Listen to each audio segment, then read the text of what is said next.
to start when a few campers started a conversation about Lloyd Daniels. Daniels was a New York legend a few years older than us who had bounced around a bit, more of a myth to me than a real player. But some of the New York guys had seen him play and painted him as a much taller version of Kenny Anderson. I was busy imagining a player of that much size, oozing that much versatility, when Adrian punctured my daydream. "Hey man, why are you here?" The question caught me off guard. "What do you mean?" "You're rich, you live in a mansion, you got money, right? We need this to eat." Adrian and I were friends, both then and later.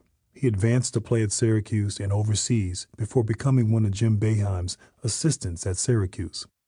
He hadn't, I don't believe, asked me out of malice, and I doubt he'd even recall this exchange today.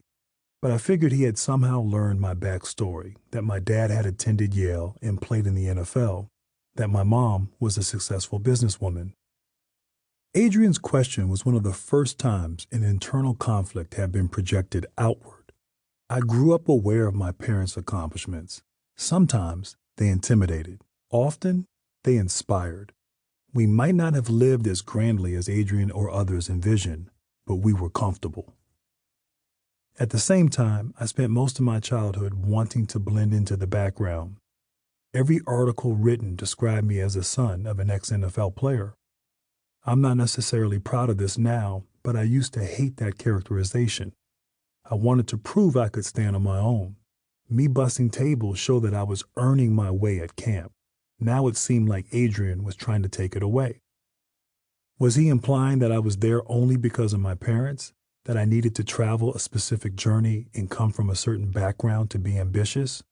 Or that I simply was not a good enough player to share the court with him? I was on the edge of leaving adolescence for adulthood. By that point, basketball had already come to mean much more to me than just a sport. I had spent years advancing to different baskets in my hometown of Reston, Virginia. Like they were grades in school at various recreation centers, park playgrounds, and gyms. The local legends clocked in at Twin Branches Court.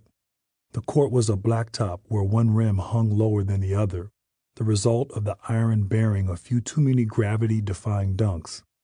The park was a siren call for ballers from all over the Washington metropolitan area, guys a couple years out of school with magic still in their game, and ones who went on to make a name for themselves through basketball, like Dennis Scott, who starred for the Orlando Magic, and Billy King, who went on to play at Duke.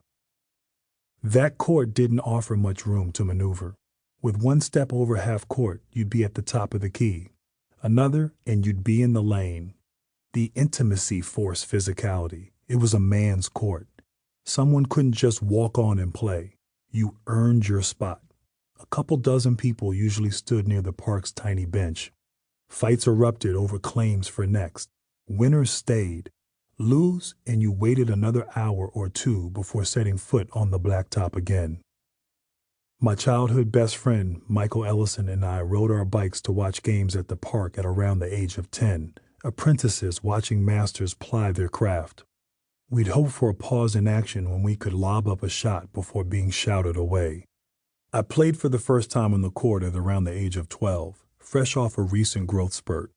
Honestly, I was probably more nervous to play for the first time at Twin Branches than when I debuted at Cameron Indoor Stadium. As I walked on the court, an old head told me not to mess up, to just rebound and pass. My opponents were older, stronger. They didn't take it easy on me. They wanted to stay on the court and get their cardio in. I grabbed a rebound. A shove dislodged the ball from my grip. I assumed some knew me as Cal's little son. Maybe they played me more physical for that reason. Maybe not.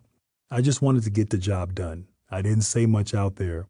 I put my head down, defended, screened, and contributed in any way possible.